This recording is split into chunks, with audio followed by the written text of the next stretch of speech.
li 5 livros do John Maxwell Coetzee e talvez este Desonra seja o seu livro mais direto. Eu vou exemplificar para vocês como numa simples frase, logo na primeira frase, ele já nos entrega muitas características desse protagonista aqui.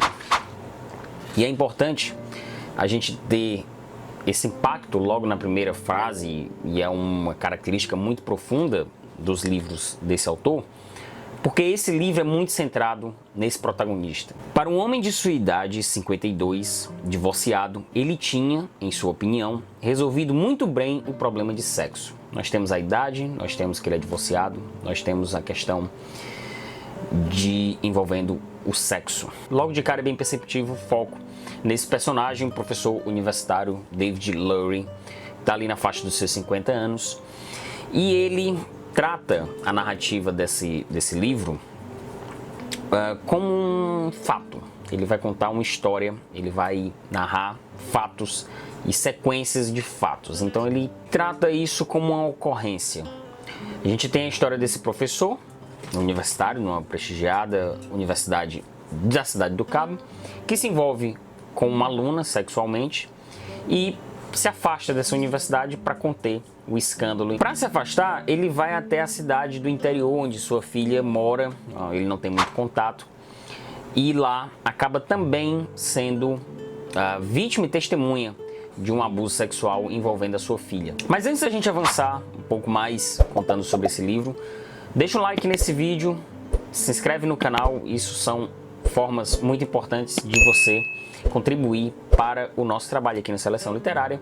Conheça também nosso grupo no Telegram, lá a gente conversa diariamente, tem um link aqui embaixo para você acessar. Bom, vamos voltar a nos concentrar aqui no livro e contar sobre esse professor universitário David Lurie, que é um professor de poesia romântica na Universidade do Cabo, e ele se envolve num escândalo sexual com uma aluna e ele acaba migrando para o interior para acalmar a situação. Ele vai morar durante um tempo na pequena propriedade da filha no interior da África do Sul. Então a gente já tem a primeira quebra de cenário em que ele sai do seu local de trabalho, do seu respeito, do seu prestígio, até então tinha um certo prestígio, de uma instituição cheia de instruções e corporativismo, para a pequena propriedade na cidade do interior, para conviver com pessoas mais simples, para entrar dentro da África negra e sair da civilização da cidade do Cabo. Porém, a chegada dele lá na fazenda da filha muda a rotina, porque ele não tem uma intimidade, ele não é próximo da filha,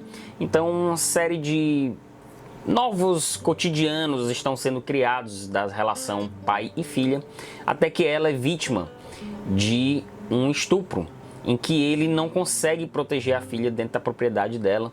Ele fica preso num outro cômodo, enquanto 3 homens negros praticam violência sexual com sua filha. Porém, a filha também não quer contar detalhes. Como ele não conseguiu ver e identificar as pessoas, ela também não quer contar detalhes, e passam os dias nesse clima muito traumático e muito nebuloso, no sentido de que nem pai nem filha conseguem a comunicação para falar sobre esse assunto, e ele fica levantando questões: por que ela está lá, ela, filha dele, de um professor reconhecido da cidade do Cabo, por que a filha dele mora nesse local, por que ela não sai de lá, vive entre esses selvagens, por que ela não se abre e conta realmente o que aconteceu para ele, por que ela não quer ir embora.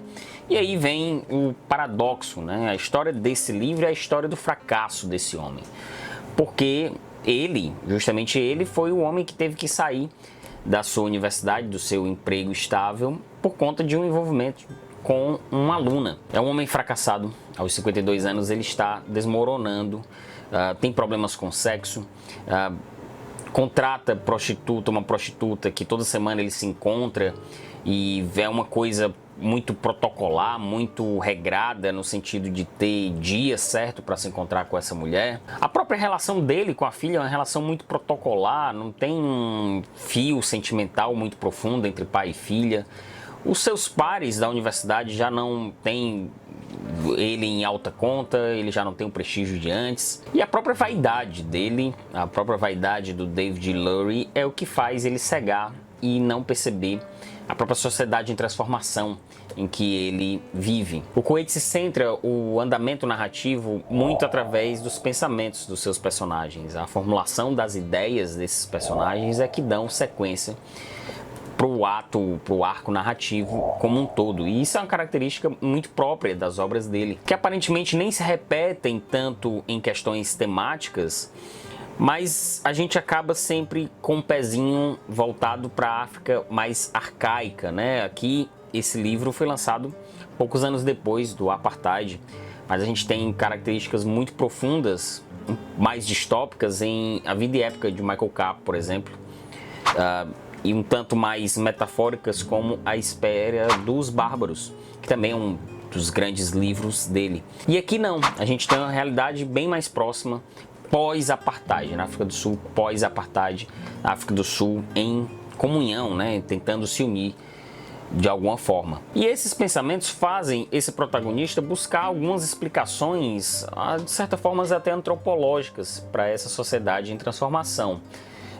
A universidade que ele conhecia já não é mais a mesma, a filha dele, a qual ele conhecia, também já não é mais a mesma, a estudante que ele se relacionou também já não é mais a mesma, e aí ele fica sempre numa grande interrogação: por que tudo está mudando, se sou eu que estou precisando de indulgência? É quase como se ele estivesse gritando para todo mundo: olha, sou eu, a minha vida que está arruinando, preste atenção em mim. Ele trabalha e insiste sempre centrado na pessoa que ele é. A vaidade dele é que exige que as outras pessoas aceitem como ele é. Para ele, tudo é uma questão de desejo, e esses desejos eles estão incutidos, minuciosamente espalhados dentro da narrativa, e que fazem, esses pequenos elementos que fazem as ações, as grandes ações do romance entrarem em erupção. Por exemplo, quando ele se sente desafiado por essa aluna em que ele mantinha a relação, quando ela diz que não gosta de um determinado poeta, e ele está justamente trabalhando em cima de uma pesquisa e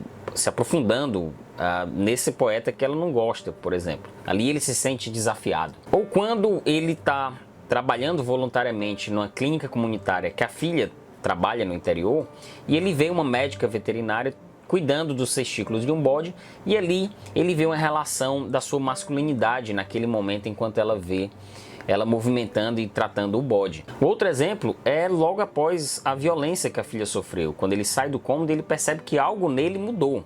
Eu vou até ler o trecho que diz aqui: já passa das 11, mas Lucy não dá sinal de aparecer. Ele anda sem rumo pelo jardim. Seu humor está ficando cinzento, não só porque não sabe o que fazer consigo mesmo. Os acontecimentos da véspera o deixaram profundamente chocado. O tremor, a fraqueza, são só os primeiros indícios mais superficiais do estado de choque. Ele tem a sensação de que dentro dele um órgão vital foi ferido, comprometido talvez seu coração. Pela primeira vez, tem uma amostra de como será ser velho, cansado até os ossos, sem esperança, sem desejos, indiferente ao futuro. Largado numa cadeira de plástico em meio ao fedor das penas de galinha e maçãs podres, ele sente o seu instinto, ele sente o seu interesse pelo mundo escoando de dentro dele gota a gota. Pode levar semanas, pode levar meses até secar inteiramente, mas está secando. Quando isso terminar, ele será como uma casca de mosca numa teia de aranha, quebradiço ao contato, mais leve que uma casca de arroz, pronto para sair flutuando. Bom, é esse tipo de sutileza e aspereza da narrativa do Coetzee que deixa a gente incomodado. São esses pequenos detalhes, esses desejos, essas preocupações da vaidade desse personagem que transformam essa grande obra do John Maxwell Coetzee na obra realmente referência e acho que o maior sucesso dele, com certeza, e demonstra como nem mesmo a violência que a filha sofreu, ele deixa de pensar nele, né? Ou quando lá na frente ele vê uma adolescente e pensa de forma luxuriosa para essa adolescente, e sem poder entrar, né, numa nova aventura que o desejo dele quer, acima de tudo, ele vai se satisfazer com uma prostituta. É um livro extremamente marcante, importante para a literatura. Foi vencedor do Man Booker Prize de 1999, um dos mais prestigiados prêmios literários do mundo. Ele foi, inclusive, o primeiro autor a vencer esse prêmio 2 vezes. Ele tinha vencido com A Vida e Época de Michael Carr, em 84. E 4 anos depois, em 2003, o Fela da Mãe ainda ganhou o Prêmio Nobel de Literatura, consagrando, sem dúvidas, a grandiosa obra desse escritor. Mas para além dos prêmios e de todo o prestígio desse grande escritor, eu acho que a grande característica, e eu acho que o que me marca muito nas obras desse escritor, é a capacidade dele de desnudar questões políticas, de apresentar a África que fez crueldades com seus cidadãos, ela também ser de pessoas extremamente convictas nas suas ideias e nos seus ideais. Seja numa grande cidade ou numa pequena propriedade do interior, em geral nas suas obras, as pessoas sempre preferem o caminho de serem muito convictas. E convicções cegas como a de David Lurie levam pessoas e sociedades inteiras a desgraças e desonras.